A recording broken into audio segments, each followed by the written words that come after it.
catch up with the audio because I've noticed during the records that there's a little bit of a discrepancy there. So, but we should be there now. Hi, Ray Dickey from South Carolina CAI. Thank you so much for being here. And, you know, you may be here from some other markets too, which is great. But today we're going to concentrate on developer turnover, if that's the right word, just for South Carolina.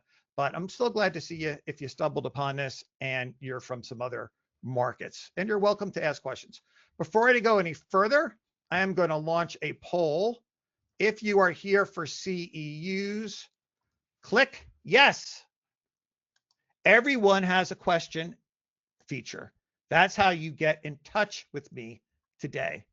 Please send me comments, send me questions. Valerie and I just did a live stream an hour and a half ago. Valerie, what am I going to say? How do I over exaggerate how I want questions and comments and how much they mean to me? Yeah, you like questions, and then you also like scaring people into compliance. Okay, well, that is true. If you notice, I didn't ask you to mention that part. You did that on your own, which is fine. I'm going to actually end the poll. If I close the poll before you had time to fill it out, use the question feature. Just say, hey, Ray, I need CEUs. Feel free to ask whatever you want. I don't use people's names, but don't ask me anything too top secret because I don't know, someday I could make a mistake. You never know, but I think you should feel pretty comfortable to ask away. So I appreciate everybody that's here. If there's any questions unrelated to what we're talking about today, I'm going to see if Valerie and the panel can just hang out for 5 minutes and we'll get to them because I do try to get them wrapped up. With that being said, let me have our panel introduce themselves with who I see first, and that is Valerie. Hey, I'm Valerie Garcia Giovanoli. I am an attorney at McCabe, Trotter, and Beverly. We're a full-service community association law firm. My headquarters are here in Columbia, but we also have an office in Charleston, South Carolina. Valerie and I just did an hour live stream like less than an hour ago, and all I do is scare people. And I admitted it, and Valerie said it was right. It's like so many times, if you don't pay attention, your world's going to be destroyed. Listen. Anyway, okay, Dawn. Hi, everybody. My name is Dawn Becker-Durnan, and I'm the practice leader for Aquashore's East Division's Community Association programs that we write for insurance, including property, casualty, benefits, all that good stuff. We have been writing insurance in South Carolina for so long, I forget, and I'm also on the board of directors. It's very great to be here. Thank you. I love it. I'm getting questions already. Thank you so much. Tyler. Hi, I'm Tyler Hall, Giles Flight Engineers. We're your local building experts. We specialize in engineering and reserve studies for communities. We also help with transition study, construction defect type litigation services. So if you have any concerns or question marks on construction and reserves, we're your go-to resource. Tyler Hall, Giles Flight Engineers. You know, Tyler, I was talking to Tyler about having the engineers jump on towards the end, but because we're going to do legal in the beginning, then we're going to dive a little bit into insurance, and then we're going to save all the engineering horror stories for last. But just be prepared, Tyler. What I may do, I'd like you to stay, is just do a quick 1 minute horror story to break up the legal. Just keep it to a minute. So just start thinking about some horror stories, and then we'll jump into the whole engineering aspect a little bit more towards the end. All so right. If you're comfortable with just hanging out, I would appreciate that. And we'll just make sure you're awake by going to you like that. Okay? I can certainly do that. No problem. Dawn, I don't have to worry about. She always figures something to say. She's got an insurance angle to everything. It doesn't matter. So, but that's what she does for a living. That's why she's good at it. Really quick, I got an email from someone I thought was great, sets a tone. We engaged in a 3-year legal battle involving expert witnesses, engineering studies, and negotiations with a municipality, which notably was exempt from liability. Considerable expense and assessments for all the new owners. What a great way, Valerie, to start off your association turnover. Sounds horrible. I know. But real. Okay, great. All right, so let's start off with what I got here, and I'm going to start off with Valerie. What are we talking about here? What is developer control or turnover? All right, so developer control is a phrase I guess used a lot, and the way that I would distill it down is that developer control is really governed by the governing documents, the provisions that are in the governing documents. And I'm going to hit on a little short story just to kind of explain that. Everybody thinks there's just automatically this developer gets to control the HOA because they're building. There have been some communities where a developer files a set of a declaration, I'm going to call them CCRs, and they don't reserve any developer control rights. And then they continue to exercise that type of right. And a lot of owners don't realize they don't have that right. And they just think, well, he's the developer, they can control. But it's really governed by what's in the documents, because the developer actually prepares those documents. Hopefully their legal counsel is preparing them. But it's important for a developer to reserve certain controls because it's an investment for the developer. I have purchased this property, $1 million. I anticipate I'm going to build 70 lots. I'm going to have a clubhouse. I'm going to sell to homeowners. But I want to reserve control for so long as I own any of that property within that community, that I am the party entitled to appoint the board of directors of the homeowners association. That's a really important provision that they need in the documents. If they don't have it, they don't by law have developer control. But nonetheless, developer control typically means that while the developer is continuing to develop the community, they control the board of directors for the association. They wear two hats, and when I say they, there's usually a principal, and that hat is the development company and the director of the HOA, and that's a difficult line to walk. But that's typically what developer control is. It's the period during which the developer is still developing the community. Are these governing documents, are they standard for all developers, or can an unethical developer make a crazy set of documents that is completely not fair for turnover? They can do that, but the way that would be remedied would be ultimately any type of lawsuit where a court could strike it down and say it's not enforceable. In South Carolina, we don't have a tremendous amount. Well, we have no statutory law on what needs to go in the CCRs. We do have some case law that's applicable to both CCRs as well as a lot of builder contracts where the courts have said, look, these types of provisions, not enforceable, violate public policy. But we don't have a tremendous amount of that law. And so what we see in South Carolina, our developers are filing any type of document, a lot of them not even wanting to hire counsel, and they file really crappy documents. But there is no really uniform set that people use. I've seen documents from Florida be filed on South Carolina communities. I don't know where they're getting them from. They just yank them, but they sometimes leave Florida stuff in, Florida law, the word Florida, and they file those of record in South Carolina. And unfortunately, our HOAs have to live with them until they can amend or change or fix them. All right, so I'm doing it already. I'm already scaring people. That makes me super nervous, Valerie, because you just don't know what you're getting handed, and you need an attorney to review it, because it could be anything, basically, right? What you're saying. The only threat would be the future threat of litigation, but half these builders don't care anyway. Yeah, unfortunately, it's just not an area where a lot of attention to detail is paid. Again, I will say that unfortunately, a lot of people are trying to shortcut getting an attorney, and they think this document is just, I just gotta put it in there, just gotta say something about a HOA and file it. And so they hijack other documents, use PDF editor to change names, oftentimes forgetting a lot of them. But it does not oftentimes leave resident controlled boards with a mess on their hands. We actually have a developer practice, and I've got a lot of great developers, so I'm certainly not saying all developers are bad, that really want to do exactly the best documents. They want to leave their communities with documents that operate for them in perpetuity. But a lot of times the solution could be an amendment if there is something wrong in the original documents that the developer prepares and files. Thank you for mentioning that, because I was going to forget to. We're going to probably talk a lot about horrible developers today. That doesn't mean they're all horrible. I mean, obviously, if it's a great developer and everything goes well, that would be great. But we're probably going to talk about horrible developers. So, but by no means we're saying that every developer is horrible. And I also agree with Valerie. I know plenty of developers that are great.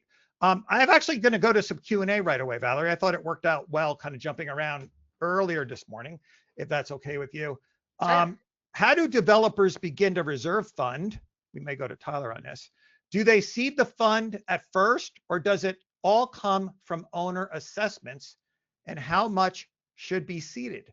Do you want to tackle it first, Valerie? Yeah, I'll give a swing at it. So from the legal perspective, there is no bright line rule or statute. Again, so we're kind of like best practices. And it depends on the community. Y'all are going to hear me say that. But what I see oftentimes and what I believe is the best practice is maybe a little bit of both. Definitely when a developer, and when we say developer, a lot of times we're just talking about the person that builds the infrastructure and then sells lots to a builder, or homeowners who then hire their own builder.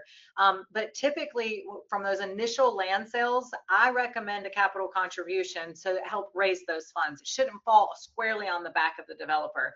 However, during developer control, oftentimes the developer, they absolutely control the budget, the amount of the assessments, and they actually typically have to fund deficits as well. So if they set the budget low because they want to sell lots with a low assessment, they're going to be left holding the bag on paying those deficits. But I think a happy mix is a contribution from both, the developer contributing some level of funds as well as setting assessments appropriately to help build that reserve from the people moving in the community and benefiting from the amenities that they've built. So Tyler, the question was, I'm going to repeat it. How do developers begin a reserve fund? Do they seed the fund at first, or does it all come from owner assessments? How much should be seeded? What's your engineering reserve study commentary? Yeah, so I mean, I've seen it done both ways. I've seen developers leave HOAs completely empty-handed and turn it over, and the board thought that was normal, and they had to start the reserve on their own.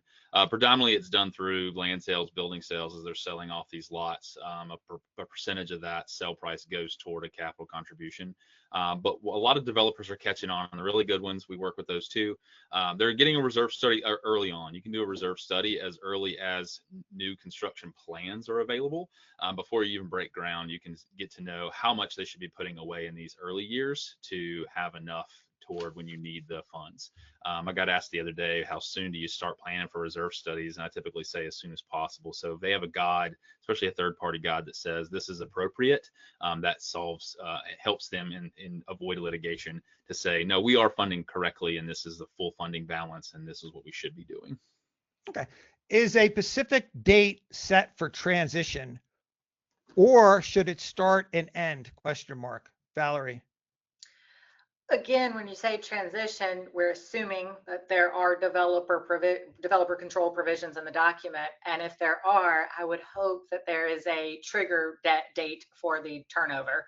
Our documents, of course, envision that the developer is going to have that authority to appoint the board and control the HOA for so long as they own property within the community. That protects their investment. And then usually within a reasonable time. So let's say they sell that last common area. The next day, they don't have to be like, here, it's all yours, nothing. There's typically a transition process, and I'd say something reasonable would be 3 months. Some documents will say whenever the developer, 120 days after the developer sells their last lot. Again, just trying to stay within that reasonable time frame of, look, we have divested ourselves of our investment. It is now time for the board to take over, or the residents to take over. But a lot of that takes time. We got to send out notices. We got to make sure we get candidates. We got to call an election. We need to make sure that we're executing signature cards to give to the new board.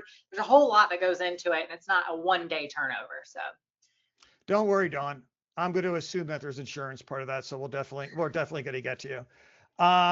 Tyler, there's a question about stormwater issues. Could you just jot that down? I won't forget, and we'll swing back to that, but I won't forget about it also. Somebody's asking me, have you seen ChatGPT docs yet? I don't know what they're referring to. Does anyone on the panel? Okay, you could just go ahead. Well, I mean, this is the AI conversation. AI can do anything, and I think it's a great tool. I don't think that anybody should be plugging in, hey, here's what we want, print it out and say, all right, this is now our CCRs. I think you still do need a level of judgment and legal review. But nonetheless, AI is a great tool for drafting. Why would a board member, I know you just heard me say this earlier, put themselves at risk and do something on their own just to save money for other people that could just turn around and end up suing them anyway? I never understand why people don't spend the money on professionals. You're just putting yourself at risk. I don't get it. Not all developers are declarants. The declarant is the responsible party in the governing docs. Valerie. Well, I think that's correct. The declarant and developer, that term is used interchangeably because that typically is the person who owns the property, who then declares it's subject to restrictions and covenants. So in the document, it's called a declaration of covenants, and the declarant signs it because it's their property, they own it, they are subjecting it to restrictions. In South Carolina, you can't subject property to restrictions unless you own it. And so that's where the declarant terminology comes from. Most often that is the developer, the person who is developing the community. But I've seen it where a person owns the property, they file the declaration, they actually hire a different company to actually build the infrastructure. They're just a real estate investor. Then they upsell to builders. So you got a lot of people that are called developers because they're doing some type of construction. So it varies from association to association. But I would say in my experience, most often your declarant will also be your developer. Okay, so the next, plenty of questions coming in. I'm going to take a break on them, but I'll get to them. Next one I have is owner expectations. Do you think I should have made that the next one, Valerie, after understanding developer control? Like, and it's about how do you, if you're on the board, how do you communicate about what's going to happen and what the process is going to be? And what are some communication strategies, or what are some of the errors that you have seen new boards make, Valerie, in regard to expectations? I think that I think we go a lot of places, but to answer that question about like what they should expect, I think it would behoove groups of owners to hire counsel during the transition process to ensure that everything is going correctly. Like you mentioned earlier in the presentation that there can be some bad developers, and a lot of homeowners are trusting of them and believing that that developer is looking out for their interests and the interests of the community, and relying solely on that during transition can sometimes lead to problems down the road for which there is no legal remedy. And so I think it's the way I've seen it is great to have a group of homeowners come together, usually people that are ultimately going to be elected to the board, to go ahead and engage counsel to help them through the transition process. And then naturally that typically will become those people take over the board, and then that attorney becomes the attorney for the association. That would be one. Obviously I'm an attorney, but I've just seen it all too often where a developer kind of does some shady things and convinces homeowners to sign agreements, and then goes on his merry way. And then later on down the road, they have legal issues that can't really be resolved because of those agreements. So I would say consulting an attorney as you're entering into the transition process is ideal. Is it fair to say that some of these sleazy developers, they're very good at being sleazy, meaning there's a good chance you're not going to end up where you want to be with them? Absolutely. Yeah. And unfortunately they're out there. But I guess to give a little bit more benefit to our viewers rather than just, hey, go see a lawyer. I hate being that way. I do think there are a few like big items that they should be looking at. And I think we're going to talk about that. Tyler's probably going to hit on it a bunch, but the common amenities in South Carolina, the law is that the developers should turn over common amenities and common areas in good repair, or the funds adequate to bring them into good repair. And we're just lay people. I'm just a lawyer. I don't know if this is in good repair. I don't know how to inspect it. So hiring your professionals to actually do a pre-turnover inspection so that you can have a checklist and hopefully resolve those issues with the developer before the transition would be in their best interest. And Tyler, I was mistaken. I'm getting a lot of engineering questions. So we're definitely going to be going to you, a lot of reserve study questions. Dawn, you would say you should always call your insurance rep because let's face it, it doesn't cost you anything. So where's insurance going to, don't go like the whole thing, but where is insurance going to play a role in all this? So insurance starts right away, but a lot of our developers will put into some of their insurance provisions that they don't have to have directors and officers liability during the time that the declarant is in control. I think the way it's worded is improper often. I think Valerie brought up such a great point. The declarations are all different in South Carolina. We don't have any uniformity. I have definitely seen, just like Valerie, other states that are put into the declaration, other types of situations that we would never see in South Carolina. But so you have to really read everything very carefully. And the insurance is so essential, especially the directors and officers. It's not just for the board, it's for the entity as well. You know, there's a good example of that, audience. If you're interested, there's a 1-minute interview with Valerie and a 1-minute interview with a New Jersey attorney on developer control, and it's completely different. You'd be shocked at how the answers are different. Dawn, did you say that D&O, you were talking about D&O, right? When it's still in developer control, that there should be D&O insurance people on the board? Yes, absolutely. I'm gonna, The developer, as Valerie said, is going to wear two hats. They're going to be the declarant, and they're going to have their interests in their construction and what they're doing with the land. And then you have the board that they're going to be also making decisions for the association. A lot of directors and officers' policies, we talk about this all the time, are not equal. So there are some, however, which will provide coverage for the board, including the declarant representative board member. They're not going to provide coverage in their capacity as a developer or a declarant or a builder, but as a board member. And that is really essential. Valerie, maybe you want me to bounce this back over to Dawn, or maybe she's answered and I just didn't get it. What could a board member who's been appointed on a developer controlled board do if the developer decides not to purchase the proper insurance for them? Nothing, right?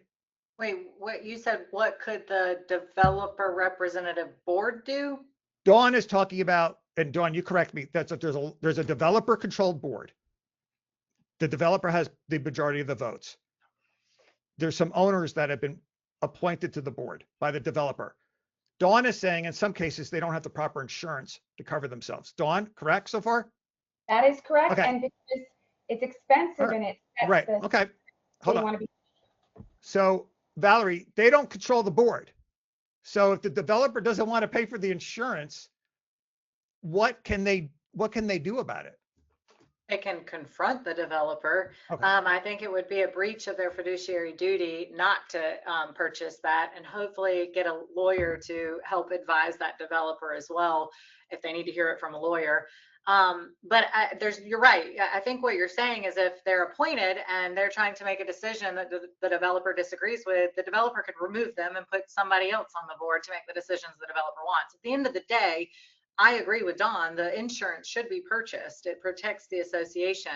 There is recourse, and this is a little more complicated, but a derivative action is an action where members bring against the association because the board is not doing something that it should be doing.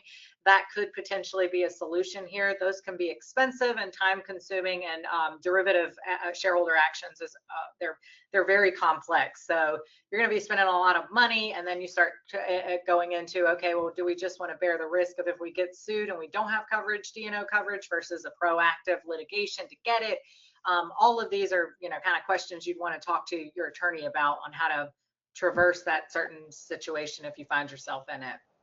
I just like to make sure we offer solutions when we make a comment. Do you know what I mean? If we can offer a solution. Dawn. Derivative suits. I'm glad, Valerie, you brought that up. A lot of our directors and officers policies are not going to respond to that. So these situations, we hope that they get rectified by arbitration. We want to see within the governing documents that perhaps there's some solution or resolution when people argue or want to bring claims for it. So, and I'm going to jump off this, Valerie, but I think it's important. You've been appointed to the developer controlled board. You don't like the insurance situation or another issue. Your choice is to resign. Your choice is to sue them with your own money. Your choice is to get a bunch of owners together and sue them, or your other choice is this complicated derivative lawsuit. Basically, those are your choices, correct? Absolutely. I would just throw in one thing that prior to resigning, I think another option is to put in writing and put the developer on notice that you need to purchase that insurance. I think that would protect the association as well, and yourself, because as a director, you don't want to be blamed for failing to purchase that imperative insurance. So now you're adding that you'll be failing your fiduciary duty as a board member, even though you don't control the process, if you don't do this also on the developer controlled board. Well, you're protecting yourself by putting the developer on notice that this is what we want to do. And then ultimately, if you can't resign, I think that would be a good option as well. You don't want to be part of a board that's not fulfilling their obligations. I'm sorry to ask this because I don't want to hold things up, but board members are typically indemnified by the association. Is that still the situation on a developer controlled board, or does it have to be in the governing documents? Valerie? Absolutely, it is, and that's governed by South Carolina law, and you'll also find a lot of indemnification provisions in the governing documents. However, indemnification does have its limits, so it's not going to protect a director from breaching their fiduciary duties, some type of fraudulent misconduct, and oftentimes the cases that do ultimately get filed in court, we are finding, or they do find there has been some fraudulent conduct by a developer. Those are typically the ones you're seeing in litigation. So in that situation, no, indemnification would not protect a developer. But if you just make a bad decision, you did what you thought was in the association's best interest, you happen to be wrong, that's different than you intentionally did something to save money for the developer to save money. Those are two different scenarios, and indemnification would be probably an issue that would be litigated in one of those lawsuits. Well, that makes me feel better because if you're a board member and you've been appointed, there are some protections for you in regard to indemnification. So there are some protections in place. So I'm glad to hear that for those board members. I don't want to scare everyone, Valerie, to the point where they leave the board and they don't have to because they've just been appointed and don't control everything. That would be awful. I'm getting a tremendous amount of questions. Let me just go through this one here. Role of managers. Typically, what, Valerie, this is going to be a developer hired manager, and then you take it from there. Well, yeah, it's the association's hiring the manager, but the board is controlled by the developer. So you could say the developer is hiring them. But oftentimes I think the managers are integral in the transition process, and they have to be very, clear that, hey, I am facilitating the transition to a member controlled board. A lot of times they are the party that's going to be responsible for sending out the notices of the initial meeting and election, sending out solicitations for candidates to the board. They're a facilitator. I do find often that they get kind of caught in the middle, especially where there is some adversarialness between the developer and the homeowners. Oftentimes, once the homeowners take over, they may even terminate that management company because of any perceived loyalty to the developer. But I think managers are an integral agent in the process of turnover. I would imagine they know everything that went on there before it was built, right? They know. Historical knowledge is very helpful. What's the engineering term, Tyler? They know the bones. What is the term? The bones of the place? Nobody's heard that? I got to be close. Come on. Nobody knows what I'm talking about? Okay. If somebody knows in the audience, they know, like, when you talk about how something's built, they say a house, the bones, whatever. All right. Maybe somebody will bail me out in the audience. I'm going to jump in. Well, let's just do this. I'm going to say red flags and risks. We're going to do that in a few moments here because I think that's what everybody's interested in. Preparing for transition. Maybe I'm leaving too much open for you, Valerie, but let's start there. Just run with it. All right. Well, I mentioned earlier, usually a good developer is going to communicate with the community, maybe through management, that, hey, we're nearing the turnover date. Oftentimes you get a notice that we need candidates for election to the board. And if you have advance notice, I think that's a good time to go ahead and engage council to make sure that you're crossing all the T's and dotting all the I's. I kind of have a basic checklist I run through. But I would say just making sure you're preparing, gather up a group of folks. Typically, you're going to have people that are already saying, hey, I'm going to volunteer for the board. Usually there's not that many of them. You don't have a big fight about that. But maybe let's say it's a board of 3 people. 3 people have stepped up. They could form a committee. We call them transition committees. Engage council, preliminary review, make sure we're making sure we're seeing everything, any red flags like you mentioned in the last slide. And then you volunteer for the board. You have your election. The board is elected. After that, the developer, there is a little bit of a transition process with signature cards and turning over, contracts, insurance policies, the bones, if there's any blueprints or architectural drawings, I call that records transfer. But I would say, just going ahead and being an active participant in that process and preparing, and again, seeking counsel is ideal, but I recognize that not all homeowners are able to do that. So hopefully you have a good developer that's being honest and transparent with you. So review governing documents, audit financials, reserve study, maintain detailed records of meetings and communications, and build leadership capacity among the owners. Do you agree with that, Valerie? Yeah, absolutely. I'm sorry, my list was not exhaustive. Well, I use ChatGPT, and I don't have to be right. Remember that. I always remind the audience I can say whatever I want. Well, and also Okay. it's not one size fits all, because do want to remind you guys that reserve studies are great, but there are some communities that are small, 6 lots, very minimal common area, if any, and they may not necessarily need a reserve study. You know what I like about the engineers? No offense to you and Dawn. There's a lot of gray areas. There's a lot of one size doesn't fit all. I love the engineers. I ask them, and 99% of the time I get how thick should paving be? Tyler's going to give me an answer. So there's a lot of gray area in insurance and legal, not so much in engineering, I guess, but Tyler could probably tell me that there is. All right. Yeah, I mean, there's some difference of opinions. That's about it. But there's pretty cut and dry things too. Okay, let's try to get some of the questions through because there's a tremendous amount, and then let's make sure we watch our time so we can get through the reserves. And I'm reading them as I see them, audience, just so you know. The community is transitioned, but some roads and ponds have not been turned over. How do we push for this? And do retaining walls have a different process for turnover, like roads to the county, ponds to DHEC? Valerie, should you tackle this first, or should maybe Tyler? Or okay, go ahead, Valerie. Yeah, I think I would tackle the legal issues. So roads, ponds, any spaces that have not been turned over, that's a struggle when the developer doesn't deed them. The developer is incentivized to deed them to the community association because, number one, they're a liability. As an owner, there's premises liability. So if something happens, that developer could get dragged into a lawsuit. Two, if they want to have insurance. So insurance costs money. Property taxes, they're going to get a property tax bill. So it's not common that we see them holding on to the property. And if they do, it's typically, in my experience, not purposeful. If they forgot or they didn't go to their attorney and say, prepare the deed for me. So typically when communities come to us, we send a demand letter to the developer and say, hey, please sign this deed. I'll prepare a deed, make it easier for them. We just need your signature. And that's how it's resolved. I have had a case before where a developer did not respond. It wasn't so much that, hey, I'm not giving you this property. It was just that we couldn't find him. We couldn't get him to respond. So we ultimately had to file a lawsuit for a court order to say that this property now belongs to the association. I would say it was kind of like a quiet title action. And the developer did actually respond once he got served with the lawsuit, but he just said, look, I don't care. Y'all do whatever you want. He still wouldn't sign a deed. So we still had to go to the court, and the court ultimately helped us get the property in the association's name. That's worst case. And obviously that association had to expend legal funds.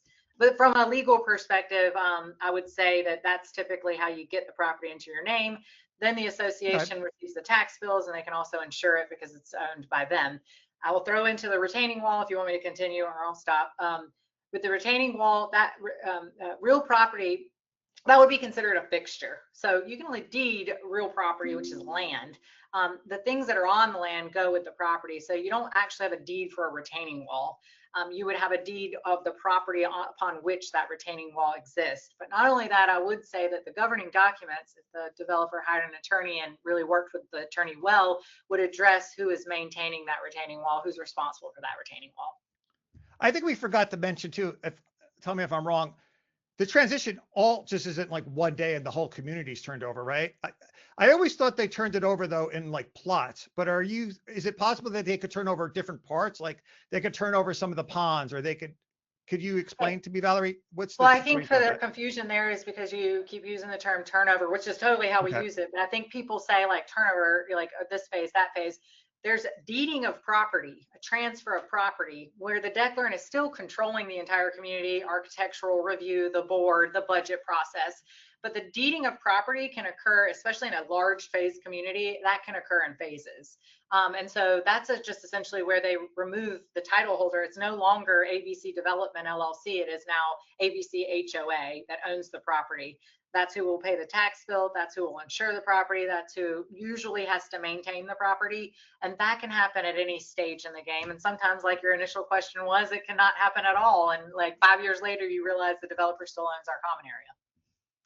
So a developer turns over, let's say, a pond over to the full ownership. So far, am I okay? Yeah. Okay. But it's the same board. It's the same board, and it's a developer controlled board. But why would the developer still have say what goes on, still have a controlling vote when they don't even own part of that pond. Do you see what I'm getting at?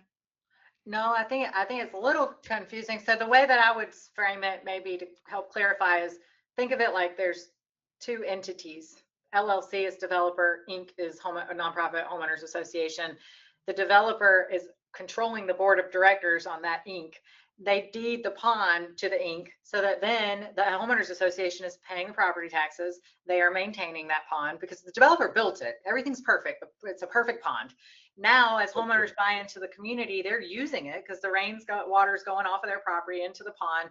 The homeowners association owns it. They pay the taxes on it. They insure it. They maintain it. The developer still has the controlling, board, the board of directors. They still appoint the directors, so they're managing the entirety of the association, not necessarily just a pond. And that continues until, per the documents, the declarant control period ends, and that may be tied to their ownership of property anywhere within the community. All right. Audience, if you're with me, I find that a little confusing because the association is responsible for it because they own it in its entirety, but the developer is still making decisions on it with his developer control board. That's all. I just find it confusing. Well, the board would be making the decision whether it's the developer or the homeowners. Okay. It's who's on the board that's making the decision. But the developer's passing responsibility off on it, but not really. Because I'm going to drop it because everyone else is probably getting it except me, which is common, happens a lot. Residents who are leading the transition process on the behalf of their fellow residents, do they have fiduciary responsibilities, and are they required to inform fellow residents of proceedings?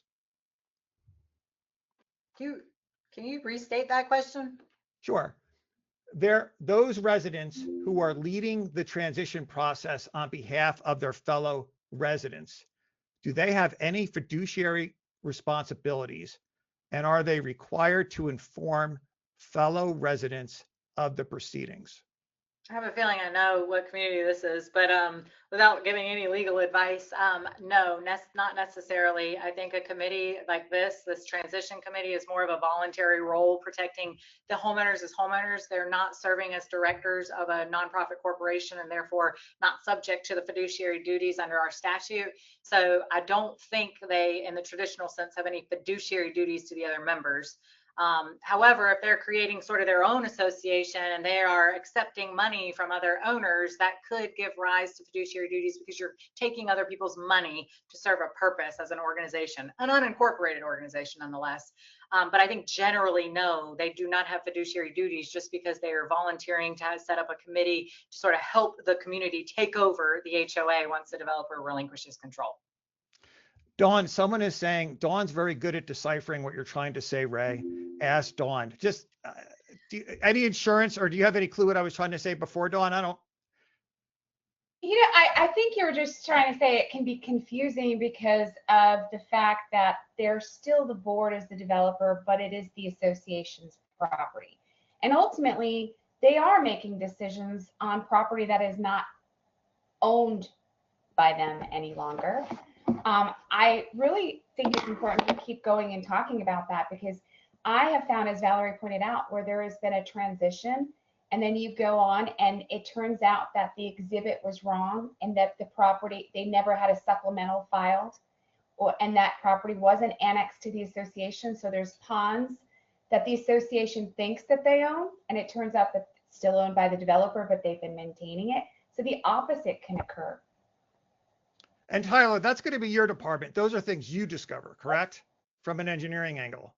Not necessarily who has control of it, but what we would do is, going back to the original question of they haven't transitioned the roads, ponds, retaining walls over. Another possibility is that if they're public roads, the municipality won't accept them because the condition is bad or they've done something wrong. That's a possibility. So you want to look into that. You might want to have a third party come in, take a look, start with a visual inspection, roads, ponds, retaining walls, to see if there's any construction defects that may be preventing a municipality from taking something over. DHEC does not own all ponds. It's probably pretty rare, but they do have some where the homeowner association can be responsible for ponds, potentially even private roads. So you want to make sure you're getting it in a good condition before you just accept it from a transition process. I think I've heard of lawsuits where the developer the association takes over the property, and like you're saying, then the roads can't get approved. The association has taken full control, Yeah. and then the Yeah. road can't get approved by the township or government entity. Right. It entities. might have been originally Right. planned in the plat and it says it's a public road, but there's a process the developer has to do. There's a standard they have to follow, the NCDOT standard, South Carolina DOT standard rather, that if culverts aren't put in correctly, curbs, paving thicknesses are wrong, maybe even the base layers that you can't even see, and they have to show proof they've done this correctly. The county would have an inspection typically of it, and they may refuse taking that on because the wrong materials were used. I've seen the wrong type of pipe put in, so they wouldn't take off any of the roads. So then the association has this very large expense that they didn't see coming, and now you have to change your reserves. Right, Valerie, and that could turn into litigation if the developer's not going to make good on what they were supposed to do, correct? Yes, I can go into more depth, but I don't. I'm hesitant because I guess I'm not articulating myself clearly. No, Valerie, don't. I say don't want to that. complicate the issue, but No. I'll throw this out there that the process of a public dedication is what we call it, requires acceptance by the governmental entity. And Tyler's absolutely right. They've got regulations and standards. And if we can show that the developer failed to meet those standards, but on the plat, the intent was to dedicate it to the public, I believe that the association, the resident controlled homeowners association, can compel that developer to build the road to standards so that it is properly conveyed.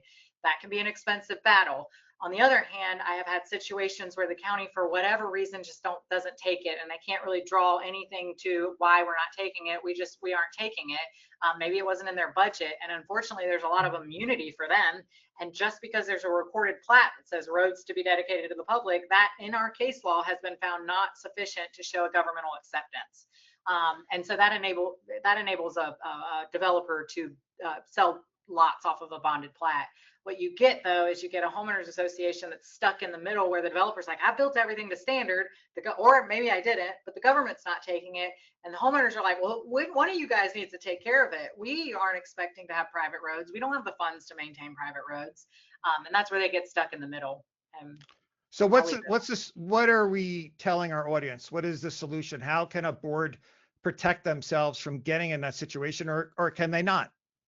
Oh. I think you can't protect yourself 100%, but again, getting involved early on to make sure those amenities are transferred to the governmental entity while the developer is still engaged. I'll say this last thing. The reason why I think that it's very important to get engaged early on is oftentimes there is still a bond in place, and that's essentially money or a line of credit that they extend to the county so that the county can ensure that they built everything pursuant to their plans. What's happening though is that bond, oftentimes the governmental entity might let it go, release it, and then the developer is no longer on the hook for anything. They got their bond back, and now the HOA is left saying, well, wait, the roads weren't turned over. Who do we go after? When that bond is in place, you've got a lot more leverage over the developer to make sure that those roads are built to county standards and turned over properly.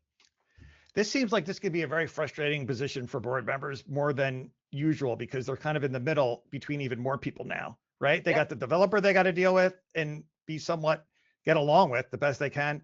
And they got the owners they got to protect, and they got to protect themselves. This is I guess being a board member on a transition or a turnover could be pretty stressful.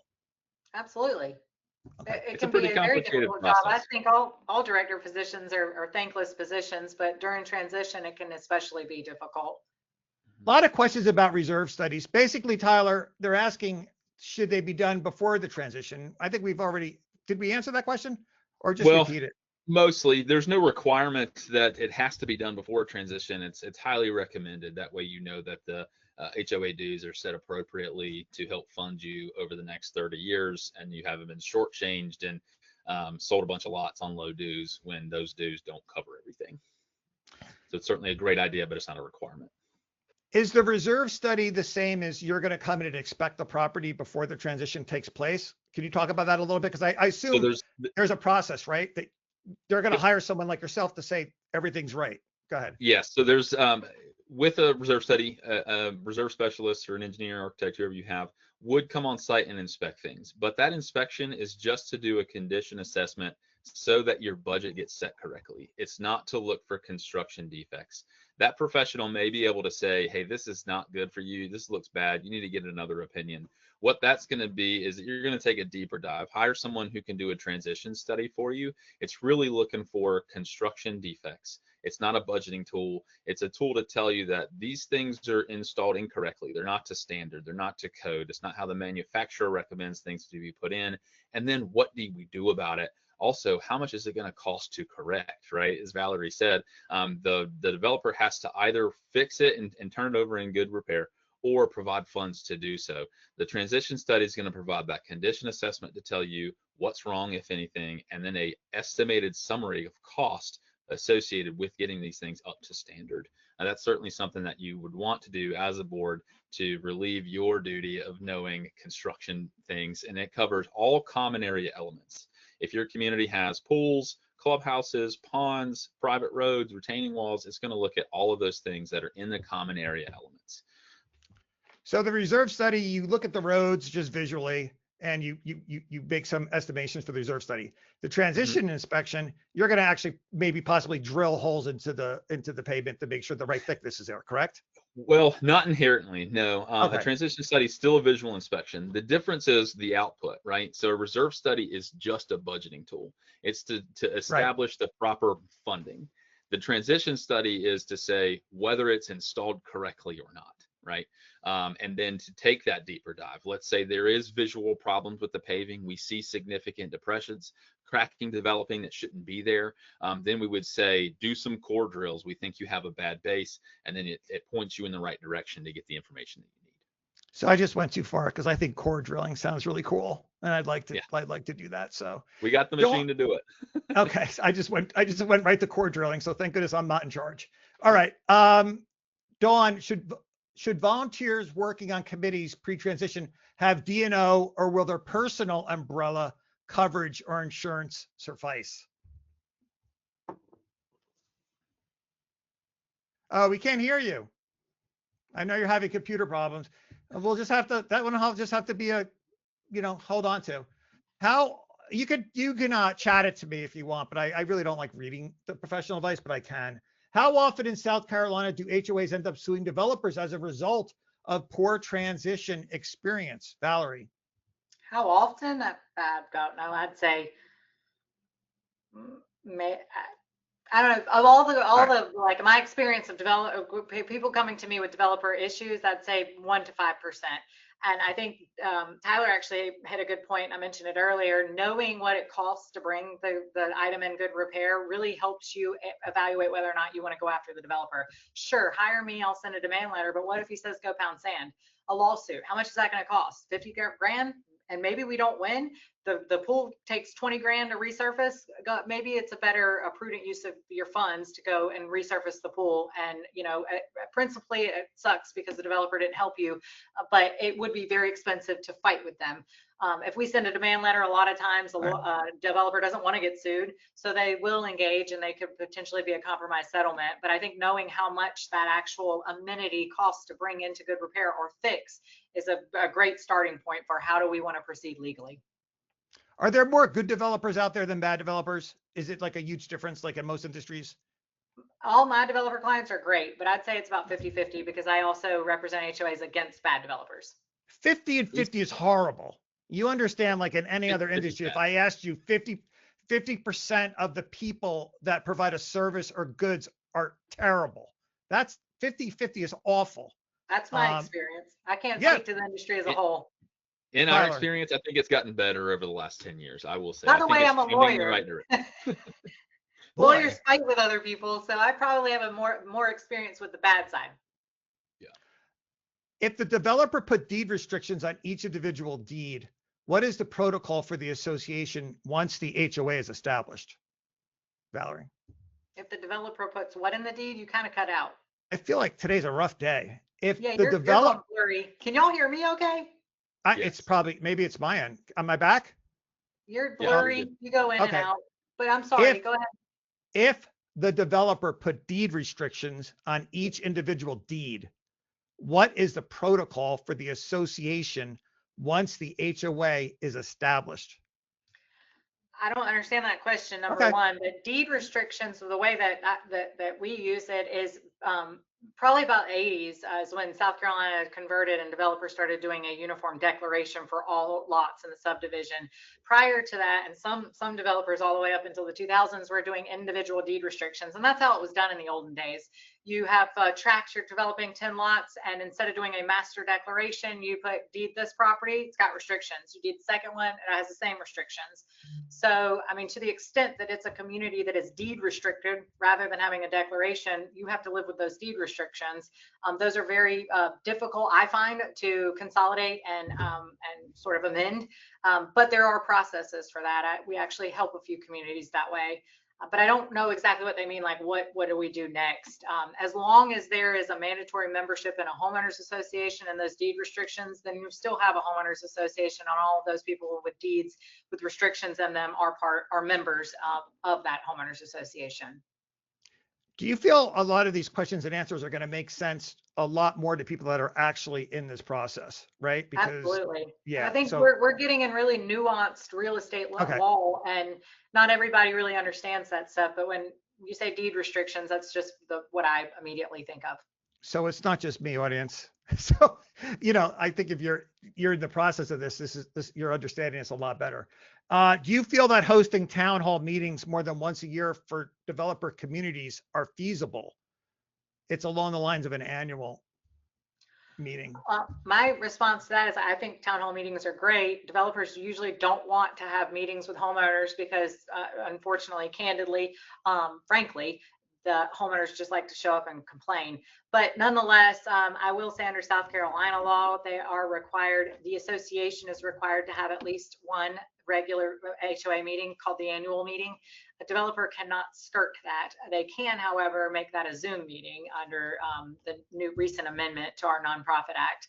So there should be one annual meeting, irrespective of who controls the board, developer or residents.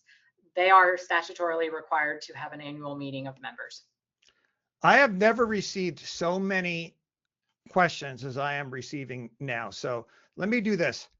Tyler, by the way, Dawn's not going to make it back. She has no power, and she just texted me. All right, Tyler, just sum up your whole process involved in this for me. Yeah. Go ahead. Sure. So when we get involved, we're coming in as your third-party expert in this situation for transitions specifically. You could do a reserve study at the same time you do a transition study, and that's great. There is some overlap, but they are really different products. So I'll talk more about the transition study, which is what we've been talking about today. The point is that maybe the association, the board of directors that's getting appointed the committee has concerns. They see erosion, they see leaks in townhome roofs, they see issues in the community, and they want to make sure that they're getting those addressed. An owner expectation is that they get a new property and it's built perfectly and there's nothing wrong with it. That's great. That's what we want. But the reality is mistakes happen, poor subcontractors get in, and maybe issues arise from the construction. So what we do is a third-party inspection to come out, look over an entire common area element, and give you the information that you need from our expertise in construction to say what these things do, what they're supposed to do, and either they're functioning appropriately or they're not, and what may need to happen to address them, along with some sort of estimation as to bring them into compliance, right? And then this helps the negotiations between you as the association and the declarant to come to transition and come to an agreement. Most of the time in our experience, these things settle out. There's usually not lawsuits in our experience. There's been a few, but it's been rare that we've been involved with. Once you have this expert opinion that says this is a problem, now you have something concrete that you can hold the developer to say, this is his references, this is the standard, this is the code. Why did you do it the other way? And what can you provide as far as a negotiation to ensure us that it's going to function correctly? Right. Tyler, are you telling me that some people don't get a transition inspection? I mean, you have an engineer, hold on, you have an engineer check a used car, not an engineer, you have it a mechanic.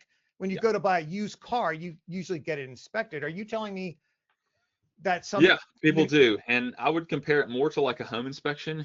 Most folks do not buy a home today without getting it inspected by someone who knows what they're looking at, right?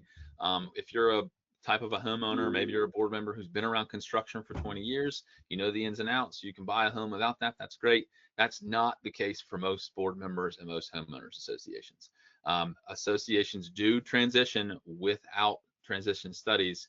And maybe that's because they don't have a lot of common area elements to maintain, but quite frequently it's often that the developers told them everything's fine, it's been inspected by the municipality, and there won't be any issues.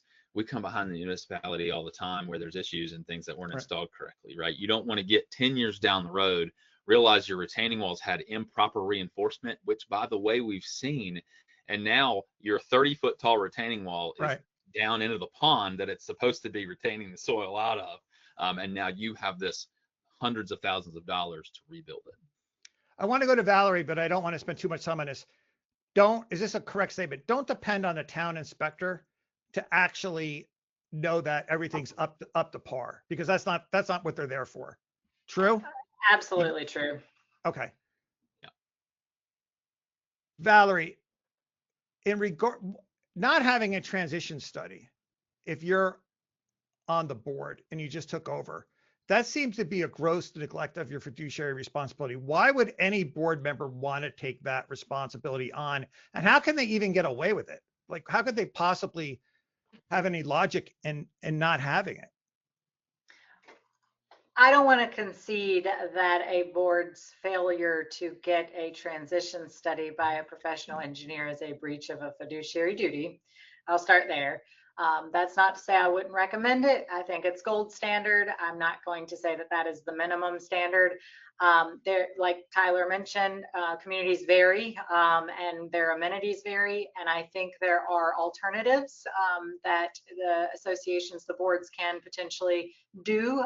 For example, just getting a contractor to look at something and give an opinion could potentially meet the fiduciary duty. However, I will say that if you get this transition study, then that's obviously the best protection against some claim that a director breached their fiduciary or the board breached their fiduciary duty. Tyler, to make our audience aware of what can go wrong and there may be problems that they don't realize, could you tell us like one horror story? I hope you're going to tell us something about roads, because I always hear about that, but you don't have to. I've got a lot of them. Most of ours tend around stormwater ponds and roofs. I mean, we've had roofs installed without underlayment, and significant rainstorms come and you've got leaks into units. But the worst story that I've seen is that the pond dam was built with sand. As you can imagine, that sand does not hold water very well. And this property was in South Carolina, just north of Columbia, where 10 years after the property was built, this kind of natural area had completely flooded because the dam broke and breached, and their small lake was gone, completely drained, in a huge void in their dam because it was not constructed appropriately. Old farm ponds tend to be a really sticking point for developers too, because they think, well, we didn't build it, it was there, it's not our responsibility. Well, you are turning it over to the association and now it's their liability, so you have to make sure that it's going to hold what it needs to hold as well. So those are some of the horror stories we've seen as far as larger ticket items, even larger than roads being inadequate. I would love to. We don't have time to ask you about like taking over farm properties with chemicals and fertilizer, and there must be some horror stories there. Valerie, I have so many questions that, and you've already been on for 2 hours today, 2.5 hours.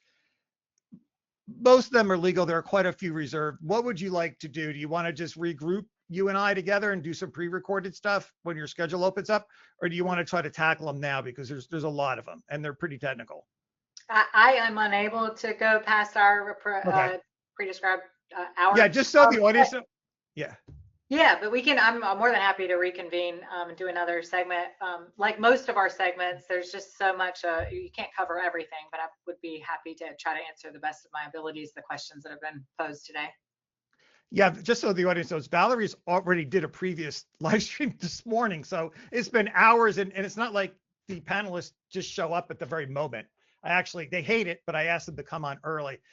Really quick, yeah. Tyler, we got 1 minute. Quick closing thoughts.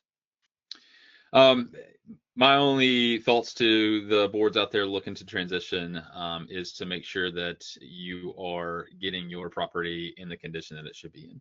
Whether that's an engineer, whether that's contractors, relying on your experts for the areas that you may not have knowledge in. Seek that knowledge. That's my advice to you. And audience, before I go to Valerie, I will get to these questions, I promise you, in some manner. Valerie, closing thoughts.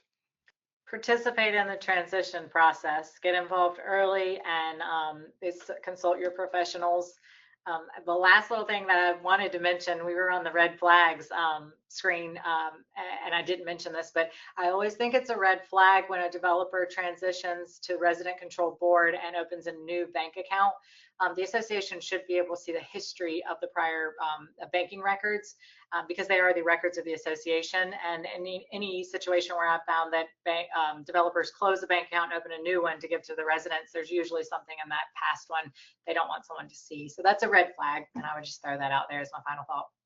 And we never got to what if cats and dogs could text, who would demand the most attention? We ran out of time. So, oh well, I was really interested in that. Okay, I will leave that up to everyone's imagination. I will work on these questions. I loved all the questions from you guys. Thank you so much. I'm sorry we didn't get to all of them. Thank you, panel. And I'll give you a break, Valerie. I won't contact you today for the rest of the day. All right. Even if you do, I may not respond. I got another meeting. All right. Bye, everybody. Thank you.